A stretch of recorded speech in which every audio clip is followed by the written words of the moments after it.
जय श्री कृष्ण। आइए आज सुनते हैं पाप मोचनी एकादशी व्रत कथा। इसे मेधावी ऋषि एवं अप्सरा मंजू घोषा की कथा भी कहते हैं। अर्जुन ने कहा, हे कमल नयन, मैं जो जो एकादशियों के व्रतों की कथाएं सुन रहा हूँ, त्यों त्यों अन्य एकादशियों के व्रतों की कथाएं सुनने की मेरी जिज्ञासा बढ़ती ही जा रही है। हे मधुसूदन, अब कृपा करके आप चैत्र माह के कृष्ण पक्ष की एकादशी के विषय में बतलाइए। इस एकादशी का नाम क्या है, इसमें कौन कौन से देवता का पूजन किया जाता है तथा इस व्रत का क्या विधान है। श्री कृष्ण, यह सब आप मुझे विस्तार पूर्वक बताने की कृपा करें। भगवान श्री कृष्ण ने कहा, हे अर्जुन, एक बार यही प्रश्न पृथ्वीपति मानधाता ने लोमश ऋषि से किया था। जो कुछ इस प्रकार था। लोमश ऋषि ने मानधाता को बताया था, वही मैं तुमसे कह रहा हूँ। राजा मानधाता ने धर्म के गुह्यतम रहस्यों के ज्ञाता महर्षि लोमश से पूछा, हे ऋषि श्रेष्ठ, मनुष्य के पापों का मोचन किस प्रकार संभव है। कृपा कर कोई ऐसा सरल उपाय बताएं जिससे सहजी पापों से छुटकारा मिल जाए। महर्षि लोमश ने कहा, हे नृपति, चैत्र मास के कृष्ण पक्ष की एकादशी का नाम पाप मोचनी एकादशी है। उसके व्रत के प्रभाव से मनुष्यों के अनेक पाप नष्ट हो जाते हैं। मैं तुम्हें इस व्रत की कथा सुनाता हूँ, ध्यानपूर्वक श्रवण करो। प्राचीन समय में चैत्र रथ नामक एक वन था। उसमें अप्सराएं किन्नरों के साथ विहार किया करती थी। वहाँ सदैव वसंत का मौसम रहता था, अर्थात उस स्थान पर सदैव नाना प्रकार के पुष्प खिले रहते थे। कभी गंधर्व कन्याएं विहार किया करती थी, तो कभी स्वयं देवेंद्र अन्य देवताओं के साथ क्रीड़ा किया करते थे। उसी वन में मेधावी नाम के एक ऋषि भी तपस्या में लीन रहते थे। वे भगवान शिव के अनन्य भक्त थे। एक दिन मंजू घोषा नामक एक अप्सरा ने उनको मोहित कर उनकी निकटता का लाभ उठाने की चेष्टा की। इसलिए वह कुछ दूरी पर बैठ वीणा बजाकर मधुर स्वर में गाने लगी। उसी समय शिव भक्त महर्षि मेधावी को कामदेव भी जीतने का प्रयास करने लगे। कामदेव ने उस सुंदर अप्सरा के भ्रू का धनुष बनाया, कटाक्ष को उसकी प्रत्यंचा बनाई और उसके नेत्रों को मंजू घोषा अप्सरा का सेनापति बनाया। इस तरह कामदेव अपने शत्रु विजय प्राप्त करने हेतु तैयार थे। उस समय महर्षि मेधावी भी युवावस्था में थे और काफी हष्ट पुष्ट थे। उन्होंने यज्ञोपवीत तथा दंड धारण कर रखा था। महर्षि स्वयं दूसरे कामदेव के समान प्रतीत हो रहे थे। उस मुनि को देखकर कामदेव के वश में हुई मंजू घोषा ने धीरे धीरे मधुरवाणी से वीणा पर गायन आरंभ किया, तो महर्षि मेधावी भी मंजू घोषा के मधुर गायन पर तथा उसके सौंदर्य पर मोहित हो गए। वह अप्सरा मेधावी मुनि को कामदेव से पीड़ित जानकर उनसे आलिंगन करने लगी। महर्षि मेधावी उस अप्सरा के सौंदर्य पर मोहित होकर शिव रहस्य को भूल गए तथा काम के वशीभूत होकर उसके साथ रमण करने लगे। काम के वशीभूत होने के कारण मुनि को उस समय दिन रात का कुछ विज्ञान न रहा तथा अत्यंत दीर्घ काल तक वे दोनों रमण करते रहे। तदुपरांत मंजू घोषा उस मुनि से बोली, हे ऋषिवर, अब मुझे बहुत समय हो गया है, अतः स्वर्ग जाने की आज्ञा दीजिए। अप्सरा की बात सुनकर ऋषि ने कहा, हे मोहिनी, संध्या को तो आई हो, थोड़े समय ठहरो, प्रातःकाल होने पर चली जाना। ऋषि के ऐसे वचनों को सुनकर अप्सरा उनके साथ रमण करने लगी। इसी प्रकार दोनों ने साथ साथ बहुत लंबा समय व्यतीत किया। मंजू घोषा ने एक दिन ऋषि से कहा, हे विप्र, अब आप मुझे स्वर्ग जाने की आज्ञा दीजिए। मुनि ने पुनः वही कहा, हे रूपसी, अभी अधिक समय व्यतीत नहीं हुआ है, कुछ समय और ठहर जाओ। मुनि की बात सुन अप्सरा ने कहा, हे ऋषिवर, आपकी रात्रि तो बहुत लंबी है।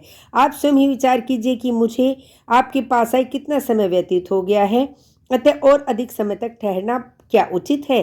अप्सरा की बात सुन मुनि को उस समय का बोध हुआ और वह गंभीरतापूर्वक विचार करने लगे। उस समय उन्हें समय का ज्ञान हुआ कि उन्हें रमण करते 57 वर्ष व्यतीत हो चुके हैं।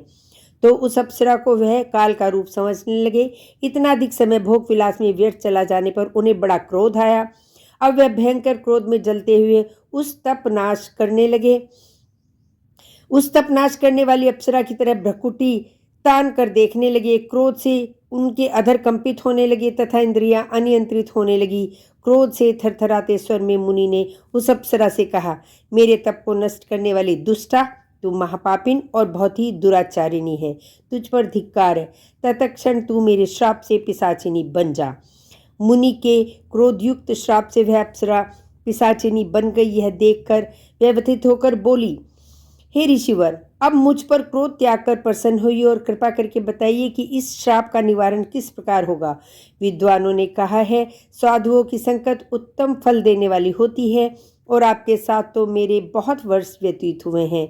अतः अब आप मुझ पर प्रसन्न हो जाइए, अन्यथा लोग कहेंगे कि एक पुण्य आत्मा के साथ रहने पर मंजू घोषा को पिशाचिनी बनना पड़ा। मंजू घोषा की बात सुनकर मुनि को अपने ऊपर क्रोध और अत्यंत ग्लानि हुई, साथ ही अपनी अपकीर्ति का भय भी हुआ। अतः पिशाचिनी बनी मंजू घोषा से मुनि ने कहा, तूने मेरा बड़ा बुरा किया है, किंतु फिर भी मैं तुझे श्राप से मुक्ति का उपाय बतलाता हूँ। चैत्र मास के कृष्ण पक्ष की जो एकादशी है उसका नाम पाप मोचनी है। उस एकादशी का उपवास करने से तेरी पिशाचिनी की देह से मुक्ति हो जाएगी। ऐसा कहकर मुनि ने उसको व्रत का संविधान समझा दिया। तदोपरांत अपने पापों का प्रायश्चित करने हेतु वह अपने पिता च्यवन ऋषि के पास गए।